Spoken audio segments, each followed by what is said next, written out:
we have the RSV4 stacks in the motorcycle, not the stock stacks, but the RSV4 stacks in the motorcycle. We're gonna see exactly what this does. All right, and this is it. We gained significant horsepower on this bike. Our top speed also increased from 169 miles per hour to 172. What's up, guys? I'm back here at Lee's Cycle in San Diego, and I'm back with the 26 210 V4, but you'll notice the 210 V4 looks a little bit different now than it did for our stage 1 video. Yes, we've added a couple modifications to it. And the story doesn't start here, it starts at the BT Moto garage, where I actually had to modify the motorcycle. Now this starts with the Jet Hot stuff the customer provided to us on some China pipes. Now the Jet Hot stuff is something they spray on this coating that makes it a certain color, like this is black for example, but they oversprayed the hell out of this stuff and I could not fit the pipes into one another. So in the end we got stuck with just doing the slip-on, which is a Leo Vin slip-on, high quality actually, it's a nice piece. Now first you're going to want to get rid of these cables that go to the muffler and all the way up to the servo at the front. And you can see that's a connection for the servo motor right there. The uninstall is relatively easy. After you remove the cables, you start with the muffler. Then you work your way to the front fairing. The front fairing just covers that exhaust servo. You just remove that to make it easier access to get to the exhaust servo, which is covered up halfway by this. You want to put microfiber cloth on the muffler to make sure not to scratch a swing arm, as you can see I did with the RSV4, so I learned from my mistake here. Looking at the fairing itself, you unbolt it and it kind of pulls out and slides forward. Make sure not to break any of those tabs, they're kind of important. You see this is the servo motor here uncovered. After you unbolt it, all you have to do is remove those servo cables, which is really easy to do, honestly. The cables themselves I removed from everything and then pulled them out from the rear of the motorcycle. They kind of are stuck in there, so you just kind of pull. There's no wiring around them, and it makes it very easy. Then you can install the exhaust servo motor back into the motorcycle, which is also an easy process. Everything comes together the same exact way you pulled it apart. Now I left the servo motor back in the motorcycle because the fairing only covers up half of it, and if I were to remove it, it kind of is an odd look to the motorcycle, so I left it on there. The Leo Vents was an easy fit. As you can see, we left the exhaust servo unplugged and plugged in to make sure the bike worked properly with our flash. And you can see on our 26 RSV4 that I removed it completely because you can't see it. This is before the exhaust install, and this is after the exhaust install. Looks much better. And this is the stock sound.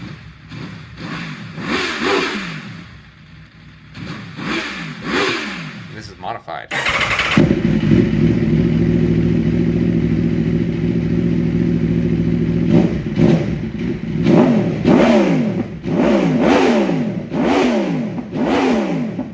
And you can see versus stock, there's a huge improvement in the looks of the motorcycle. The Leo Vins really cleans up everything and matches the colorway of that silver and black that we have on the motorcycle to begin with. So after we wrapped all that up, it was time to take it to Lee's. All the prep work was done, and now it's time to dyno the motorcycle, and that's where we are right now. So to start with, we have the RSV4 stacks in the motorcycle, not the stock stacks, but the RSV4 stacks in the motorcycle. We're gonna see exactly what this does.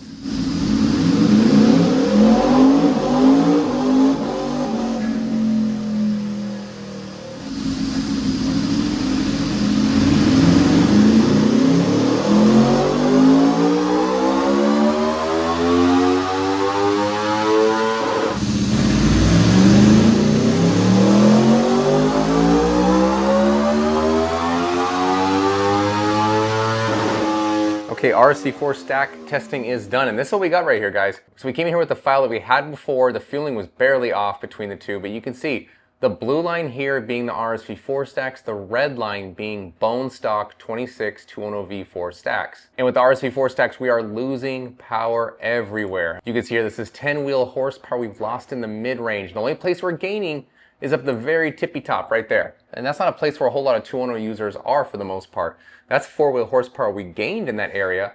And that's only really from 12.2 onward. I mean, that's not a whole lot of power band right here we're talking about. And then we lose everywhere else in this power band, basically. It's not really worth it. Those RSV4 stacks not doing work. The AFR is leaning out a little bit, so that tells us the bike is pulling in more air thanks to the modifications that we've done. But due to the cam profile that we have on the 210 V4, it's just not wanting that extra air, let's put it that way. Now let's go ahead and put the BT Moto stacks in here and see if those do any better than the RSV4 stacks.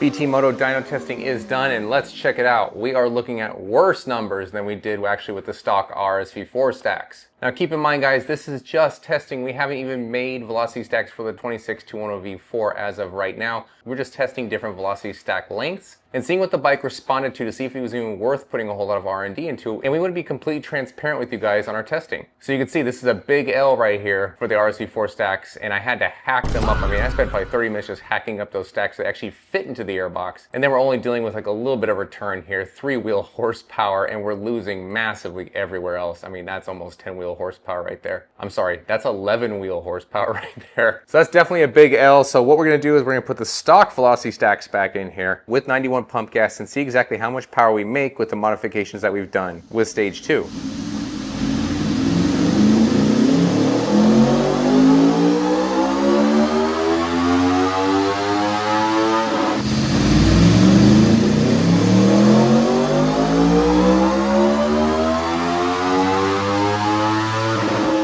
Okay, here we go. We've got blue here, which is gonna be our stock stacks on stage 2. And yeah, we're getting a little bit of power right here. You can see we got 4-wheel horsepower right there. And even on the big end of this, it's definitely pushing through more air. We've got 3 more wheel horsepower right there.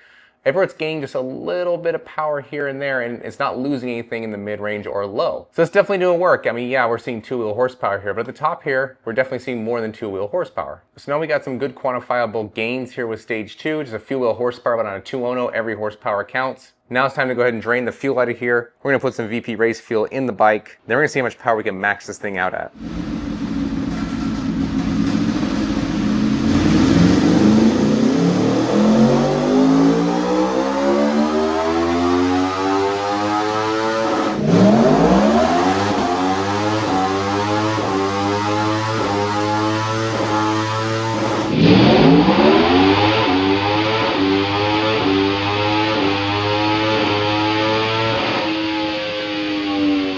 All right, and this is it. We gained significant horsepower on this bike. We gained 8-wheel horsepower peak to peak here, but of course that's not the entire story. This VP race fuel, all the way from 2000 RPM all the way to the tippy top here, is gaining over everything else. So we have blue here, which is gonna be our VP race fuel and slip-on with stock velocity stacks. Red here is gonna be our best 91 run on that same combination. And then green here is gonna be completely stock, no tuning. It's gonna be stock tuning, stock everything on this green run. Look how much power we've gained from completely stock to VP race fuel. It's just shy of 20-wheel horsepower. That's a ridiculous amount of power. Even the torque, big gains right there. Mid-range, big gains. Low-end, big gains. We've got gains everywhere on this motorcycle, so there's no downside to actually tuning the motorcycle. We have only upsides from this, and of course the race mapping here in VP Race Fuel, it's really, really noticeable. And if you had a 26-210 V4 and decided to do the VP Race Fuel tuning and try to race a couple people with, let's say, their stock Street Fighter or their S1000 single R, you're really gonna be ripping some heads off. That thing is gonna be a monster. But now it's time for the best part. Let's go ahead and take this bike out and see exactly how we've gained on the top speed, 60 through 130. Let's see some GPS quantifiable data. And of course, I'll give you my riding impressions as well as details about stage 2. Okay, so we're testing out stage 2 roadworthiness now, and the bike feels good. It definitely has a lot more eagerness versus stage 1. It just wants to get going right now, like really wants to get going. It feels like a different bike basically, and really interesting results in the dyno. We've seen kind of conflicting things from other tuners that say, hey, replace the airbox, replace the stack, stuff like that, but we're testing different heights of velocity stacks, and we're finding out that the bike is definitely getting more air. It's leaning out. That means we're getting more air in, more air out of the bike, but the bike's just not responding to it well. We're losing a whole lot in the bottom end mid-range and just gaining a little bit at the very, very top, which is not where the primary demographic of buyers of this motorcycle really care about, which is the last 1,000 RPMs and losing 5-6 horsepower everywhere else. Really what that comes down to is the cam profile and the head design. It's stuff we've seen before where basically the engine is calling it quits, but as this bike feels now compared to stock, it feels so much more impressive than it did when we first got this motorcycle in our hands. And as always with our partial throttle testing, I test that on the street too. I got 25% power right there, 50. I do slow roll-ons like this to see if there's any kind of power gap that we're missing something or something kind of feels not quite right. It needs to feel smooth, linear, predictable, and consistent. That's why we test every single tune off the dyno, just to make sure, because you can't really feel throttle transitions on a dyno. You can't feel engine braking on a dyno. There's a lot of things that we change that need to be tested somewhere other than the dyno. And one of these is our GPS testing, which I'm heading to right now. Okay, let's check out if we improved anything from our 60 through 130, 100 to 150, or top speed. Let's check it out. Let's go. Oh wow.